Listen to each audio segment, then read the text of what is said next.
Hi all, இன்னைக்கு தொழிற்பெயர் மற்றும் அதனோட வகைகள் என்னென்னு பார்க்கலாம்.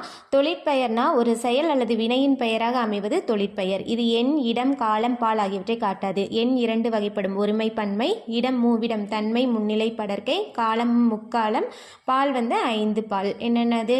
ஆண்பால், பெண்பால், பலர்பால், ஒன்றன்பால், பலவின்பால். இது படர்க்கை இடத்தில் மட்டுமே வரும். இடம் இருக்கு இல்லைங்களா, இடம் காட்டாதுன்னு சொல்லியிருக்காங்க. தன்மை, முன்னிலை மட்டும் காட்டாது, ஆனால் படர்க்கை இடத்தில் வரும்.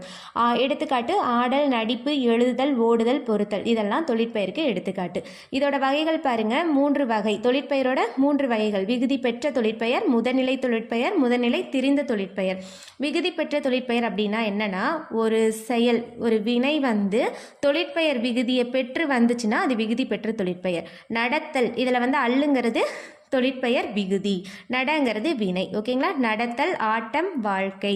தொழிற்பெயர் விகுதி பெற்று வரும். அது என்னென்னு பார்த்தோம்னா தல், அல், அம், ஐ, கை, வை, கு, பு, தி, உ. முதல்நிலை தொழிற்பெயர் அப்படின்னா என்னன்னா, முதல் பகுதி எந்த மாற்றமும் இல்லாமல் அப்படியே வரும். ஓகேங்களா? இடித்தல் என்னும் சொல்லின் பகுதி தான் இடி. கொதித்தல் என்னும் சொல்லின் பகுதி தான் கொதி. முதல்நிலை எவ்வகை மாற்றமும் பெறாமல் தொழிற்பெயராக அமைவது முதல்நிலை தொழிற்பெயர். முதல்நிலை திரிந்த தொழிற்பெயர் அப்படின்னா என்னன்னு பார்த்தோம்னா, முதல் பகுதி மாற்றம் பெற்று, அதாவது எப்படி இருக்கும் பாருங்க. எடுத்துக்காட்டு: பெரு அப்படிங்கிறது பேரு அப்படின்னு வந்திருக்கும். தமிழ் படிக்கும் பேரு பெற்றேன். முதல் பகுதி, முதல் எழுத்து என்ன இருக்கு? திரிஞ்சு வந்திருக்கு. அதாவது முதல்நிலை மாற்றம் பெறுவதால் உருவாகும் பெயர் முதல்நிலை திரிந்த தொழிற்பெயர். உணவின் சூடு குறையவில்லை. இந்த சூடுங்கிறது சுடு என்னும் பகுதியின் முதல் எழுத்து தான். அதுதான் திரிஞ்சு சூடு அப்படின்னு வந்திருக்கு. ஓகேங்களா? இந்த கண்டென்ட் உங்களுக்கு புரிஞ்சிருக்கும்னு நினைக்கிறேன். இந்த மாதிரி நிறைய கண்டென்ட் பார்க்கறதுக்கு என்னோட இந்த சேனலை சப்ஸ்கிரைப் பண்ணிக்கோங்க. தேங்க்யூ.